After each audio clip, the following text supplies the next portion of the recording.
Hello दोस्तों, नमस्कार। स्वागत है आपका आज के सेशन में। आज का सेशन दोस्तों होने वाला है एसएसटी का, जिसमें दोस्तों आपको हिस्ट्री, पॉलिटी और ज्योग्राफी के दोस्तों टॉप 35 प्रश्न देखने को मिलेंगे, जो कि एक प्रश्न दोस्तों बहुत ही महत्वपूर्ण है और सारे प्रश्न एनसीईआरटी से लिए गए हैं। ये प्रश्न दोस्तों सीटेट में हर बार दोस्तों पूछे जाते हैं, तो दोस्तों इस बार भी पूछे जाने की बहुत संभावना है। तो देखते हैं दोस्तों एक एक प्रश्न को। बने रहिए हमारे साथ शुरू से लेकर अंत तक। और दोस्तों आप अपना दोस्तों उत्तर कमेंट बॉक्स में बताते रहिए। आज का दोस्तों पहला प्रश्न है, ऐसा माना जाता है कि सेंट थॉमस लगभग 2000 वर्ष पहले इस राज्य में आए थे तथा भारत में ईसाई धर्म लाने का श्रेय इन्हीं को जाता है। वह राज्य कौन सा हो जाएगा दोस्तों ऐसा प्रश्न दोस्तों सीटेट में दोस्तों जरूर पूछा जाता है। ऑप्शन नंबर ए है कर्नाटक में आए थे दोस्तों, या फिर पश्चिम बंगाल में, या केरल, या तमिलनाडु में। प्रश्न नंबर 1 का आपको उत्तर बताना है, तो वह क्या हो जाएगा? वह दोस्तों केरल हो जाएगा। ऑप्शन नंबर सी इसका सही उत्तर हो जाएगा। ऑप्शन नंबर सी इसका सही उत्तर हो जाएगा। दोस्तों जो चैनल पर नए हैं वो चैनल को लाइक और सब्सक्राइब जरूर कर ले, जिससे कि आपकी तैयारी अच्छे से हो जाए। दोस्तों शुरू करते हैं आज का दूसरा प्रश्न। दूसरा प्रश्न है, कंदरिया महादेव मंदिर का निर्माण किस राजवंश के राजा के द्वारा करवाया गया था? कंदरिया महादेव मंदिर का निर्माण किस राजवंश के राजा के द्वारा करवाया गया था? ऑप्शन नंबर ए चोल वंश द्वारा, ऑप्शन नंबर बी चंदेल वंश द्वारा, ऑप्शन नंबर सी राजपूतों द्वारा, ऑप्शन नंबर डी चालुक्यों द्वारा। प्रश्न नंबर 2 का आपको उत्तर बताना है। एक प्रश्न बहुत ही महत्वपूर्ण है। तो प्रश्न नंबर 2 का ऑप्शन नंबर बी दोस्तों ये चंदेल वंश के द्वारा। ऑप्शन नंबर बी इसका सही उत्तर हो जाएगा, चंदेल वंश के द्वारा। प्रश्न नंबर देखते हैं 3। प्रश्न नंबर 3 में पूछा गया है, सूर्य से उनकी दूरी के अनुसार ग्रहों का उचित क्रम कौन सा हो जाएगा? नीचे ऑप्शन दिए गए हैं। प्रश्न नंबर 3 का आपको बताना है। प्रश्न नंबर 3 का आपको उत्तर बताना है दोस्तों। सूर्य से दूरी के अनुसार ग्रहों का उचित क्रम कौन सा हो जाएगा? A B C D 4 option दिए गए हैं, आपको इसका उत्तर बताना है। प्रश्न नंबर 3। तो दोस्तों प्रश्न नंबर 3 की बात करें तो ऑप्शन नंबर सी इसका सही उत्तर हो जाएगा। बुध, शुक्र, पृथ्वी, मंगल, बृहस्पति, शनि, यूरेनस तथा नेपच्यून। ऑप्शन नंबर सी इसका सही उत्तर हो जाएगा दोस्तों।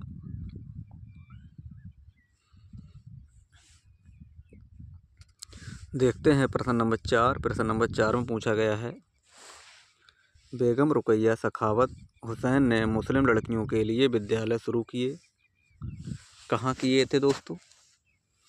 अलीगढ़ और दिल्ली में, पटना और कलकत्ता में, लखनऊ और इलाहाबाद में, ऑप्शन नंबर डी पूना और बम्बई में। प्रश्न नंबर 4 का आपको उत्तर बताना है। प्रश्न नंबर 4 का आपको उत्तर बताना है, क्या हो जाएगा प्रश्न नंबर 4 का? तो ऑप्शन नंबर बी दोस्तों, कहाँ? पटना और कलकत्ता में दोस्तों बेगम रुकैया सखावत हुसैन ने मुस्लिम लड़कियों के लिए विद्यालय शुरू किए थे। ऑप्शन नंबर बी इसका सही उत्तर हो जाएगा। प्रश्न नंबर देखते हैं 5। प्रश्न नंबर 5 में पूछा गया है, भारत का संविधान लागू किया गया था 26 जनवरी सन 1949, 1950, 1951, 1952। तो दोस्तों ये सभी को पता है, भारत का दोस्तों संविधान 26 जनवरी 1950 में दोस्तों क्या करा था? ये लागू किया गया था। ऑप्शन नंबर बी इसका सही उत्तर हो जाएगा। 1950 में दोस्तों ये संविधान को क्या हुआ था दोस्तों? ये लागू किया गया था। ऑप्शन नंबर 20 का सही उत्तर हो जाएगा। प्रश्न नंबर देखते हैं 6। प्रश्न नंबर 6 में पूछा गया है, निम्नलिखित में से कौन सा पुराने बलित पर्वत का उदाहरण है? निम्नलिखित में से कौन सा पुराने बलित पर्वत का उदाहरण है? वाजेस पर्वत, हिमालय, यूराल, माउंट किलिमंजारो। प्रश्न नंबर 6 का आपको उत्तर बताना है।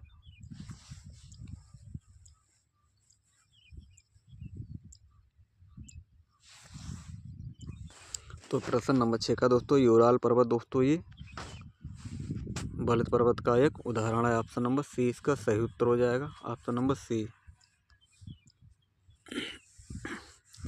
प्रश्न नंबर देखते हैं 7। प्रश्न नंबर 7 में पूछा गया है कर्क रेखा निम्नलिखित में से कौन से क्षेत्र से गुजरती है। कर्क रेखा निम्नलिखित में से कौन से क्षेत्र से गुजरती है। अरावली श्रृंखला, विंध्य श्रृंखला, पश्चिमी घाट, दक्कन का पठार। प्रश्न नंबर 7 कर्क रेखा निम्नलिखित में से किस क्षेत्र से गुजरती है। प्रश्न नंबर 7 देखते हैं। तो प्रश्न नंबर 7 की बात करें दोस्तों ये विंध्य श्रृंखला से। ऑप्शन नंबर बी विंध्य श्रृंखला इसका सही उत्तर हो जाएगा दोस्तों। ऑप्शन नंबर बी विंध्य श्रृंखला इसका सही उत्तर हो जाएगा। प्रश्न नंबर दोस्तों देखते हैं 8 को। प्रश्न नंबर 8 में पूछा गया है निम्न में से किसे फलों की कृषि के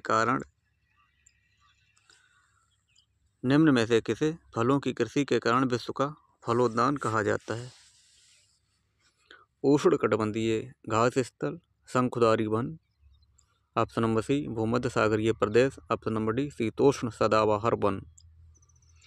प्रश्न नंबर 8 का आपको उत्तर बताना है किसे विश्व का फलोद्यान कहा जाता है।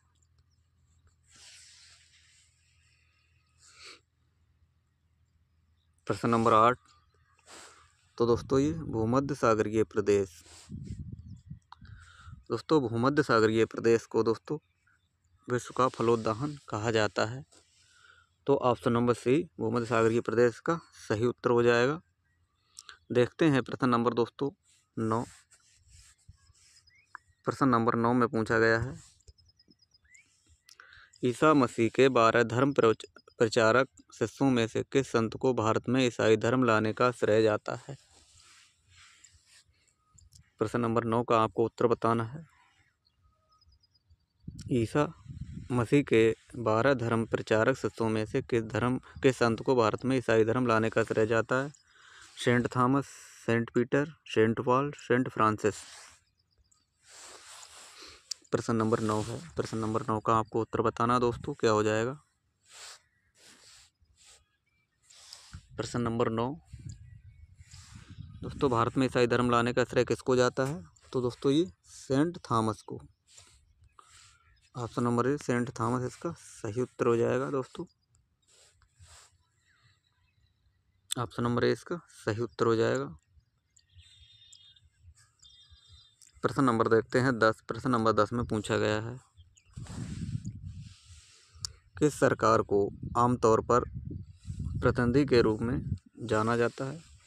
किस सरकार को आमतौर पर प्रतिनिधि के रूप में जाना जाता है। एकतंत्रीय, राजतंत्र, लोकतांत्रिक, अबंधता। प्रश्न नंबर 10।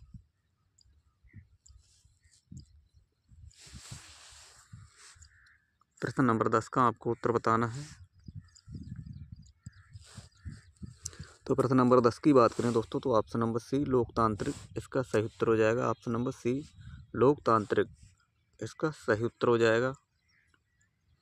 दोस्तों जो चैनल पर नए हैं वो चैनल को लाइक और सब्सक्राइब जरूर कर ले, जिससे कि दोस्तों आपको सीटेट की तैयारी में दोस्तों कोई परेशानी ना हो और आपकी सीटेट की तैयारी अच्छे से हो जाए। देखते हैं प्रश्न नंबर 11 को। प्रश्न नंबर 11 में पूछा गया है इनमें से कौन सा उदाहरण फौजदारी कानून से संबंधित है। इनमें से कौन सा उदाहरण फौजदारी कानून से संबंधित है दोस्तों कौन सा हो जाएगा। प्रश्न नंबर 11 में आपको बताना है।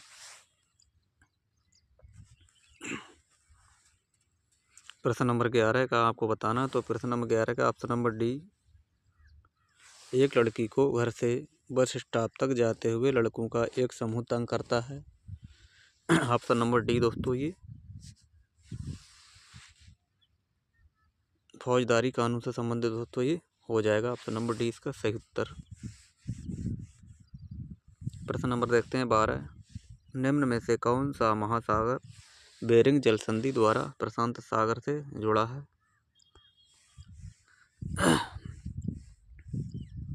हिंद महासागर, अटलांटिक महासागर, आर्कटिक महासागर, दक्षिण महासागर।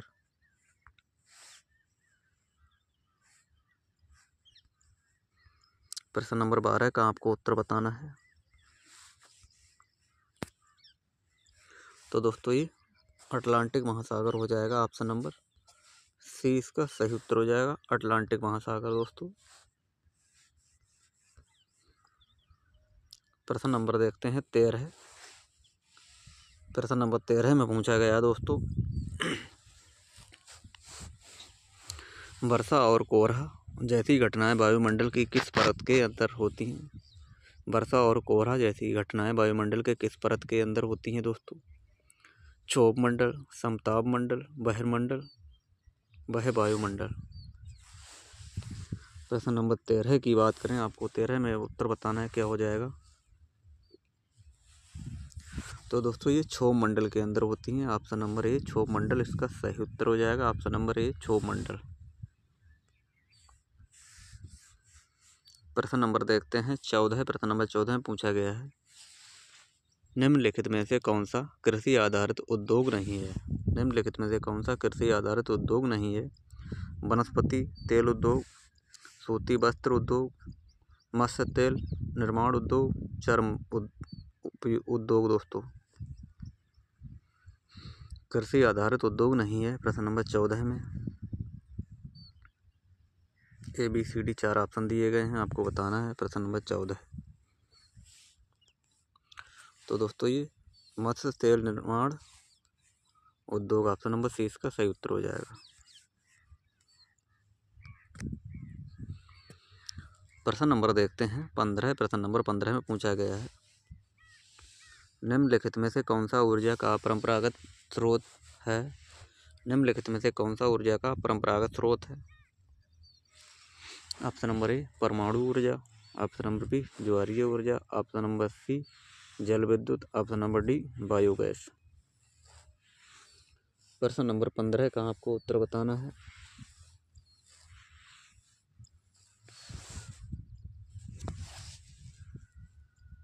प्रश्न नंबर 15 का तो दोस्तों ये हो जाएगा जल विद्युत। ऑप्शन नंबर सी जल विद्युत इसका सही उत्तर हो जाएगा दोस्तों।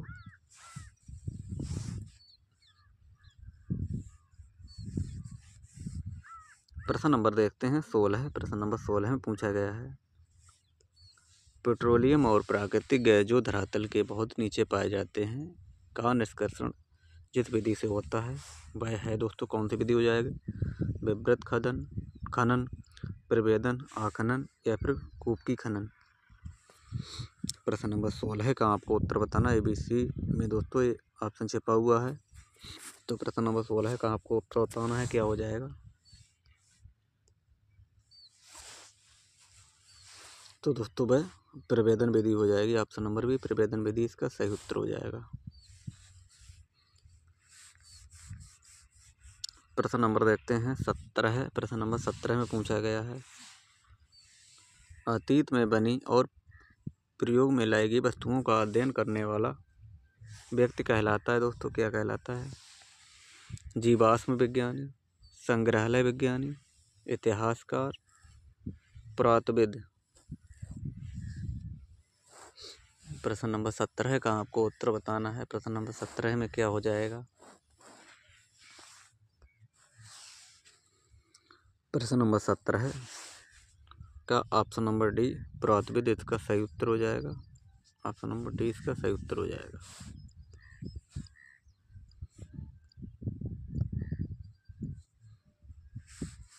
प्रश्न नंबर देखते हैं 18। प्रश्न नंबर 18 में पूछा गया है, गर्भगृह क्या है? मंदिर के शीर्ष पर बनी एक संरचना, मंदिर के अंदर एक सभागार जहां लोग इकट्ठा होते हैं, मंदिर के केंद्र में रखा एक छोटा महत्वपूर्ण बक्सा, एक कमरा जहां मंदिर के देवी या देवताओं की मूर्ति रखी जाती थी। दोस्तों गर्भगृह क्या है? तो गर्भगृह के बारे में आपको बताना है। गर्भगृह दोस्तों ये क्या है? तो दोस्तों एक कमरा जहां मंदिर के देवी या देवता की मूर्ति रखी जाती थी वह दोस्तों गर्भगृह है। ऑप्शन नंबर डी इसका सही उत्तर हो जाएगा दोस्तों। चैनल पर दोस्तों जो नए हैं वो चैनल को लाइक और सब्सक्राइब जरूर कर ले। देखते हैं प्रश्न नंबर 19। प्रश्न नंबर 19 में पूछा गया है, एक जनपद पंचायत भारत के किस स्तर पर काम करती है? एक जनपद पंचायत भारत के किस स्तर पर काम करती है? गांव, ब्लॉक, जिला, राज्य। तो इसका ऑप्शन नंबर बी ब्लॉक के रूप में दोस्तों। ऑप्शन नंबर बी दोस्तों इसका ब्लॉक के रूप में ऑप्शन नंबर 20 का सही उत्तर हो जाए। प्रश्न नंबर देखते हैं 20। भारत में काउंसिल ऑफ स्टेट्स को खाली जगह के नाम से जाना जाता है? सांसद, लोकसभा, राज्यसभा, विधानसभा। प्रश्न नंबर 20। तो दोस्तों उसे राज्यसभा के नाम से जाना जाता है। प्रश्न नंबर 21। भारत में प्रथम आम चुनाव कब हुआ?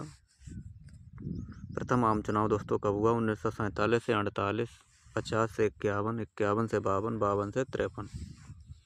तो आम चुनाव के बारे में पूछा गया है, ये कब हुआ था?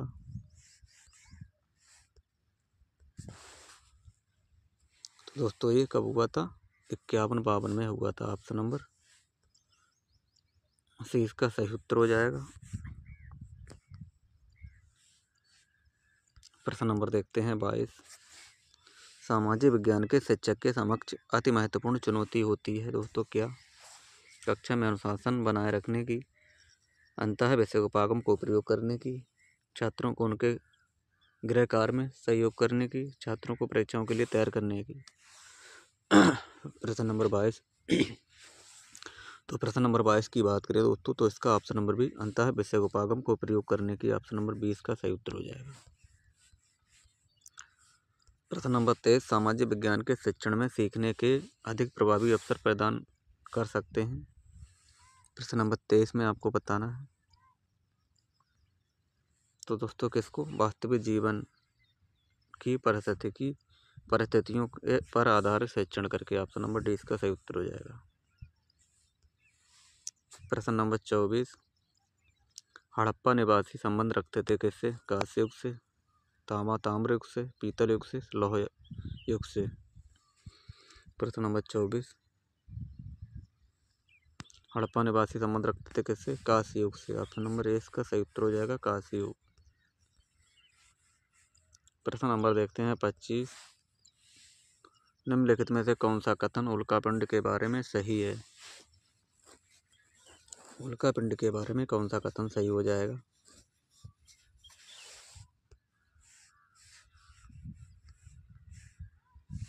तो दोस्तों ऑप्शन नंबर ए सूर्य के चारों ओर चक्कर लगाने वाले पत्थरों के छोटे छोटे टुकड़े हैं। ऑप्शन नंबर ए इसका सही उत्तर हो जाएगा। प्रश्न नंबर देखते हैं 26। औपचारिक शासन के दौरान अनुबंधित मजदूरों को बागानों में काम करने के लिए भारत से किस देश में लाया गया था? प्रश्न नंबर 26। तो दोस्तों के क्षेत्र से त्रिनिदाद से। ऑप्शन नंबर ए त्रिनिदाद इसका सही उत्तर हो जाएगा। प्रश्न नंबर 27। सामाजिक विज्ञान पाठ्यक्रम की प्रकृति है दोस्तों कैसी? तो दोस्तों मानव संबंधों का अध्ययन है। ऑप्शन नंबर 20 का सही उत्तर हो जाएगा।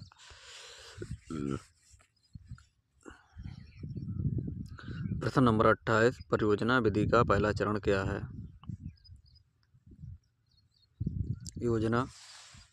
परियोजना का चयन, स्थिति बनाना, निष्पादन। प्रश्न नंबर 2 देखते हैं 28। प्रश्न नंबर 28 में आपको बताना है।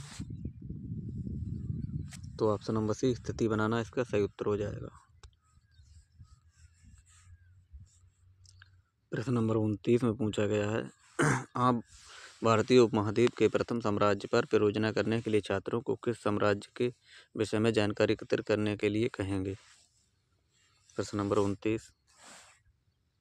तो ऑप्शन नंबर डी मौर्य साम्राज्य के बारे में।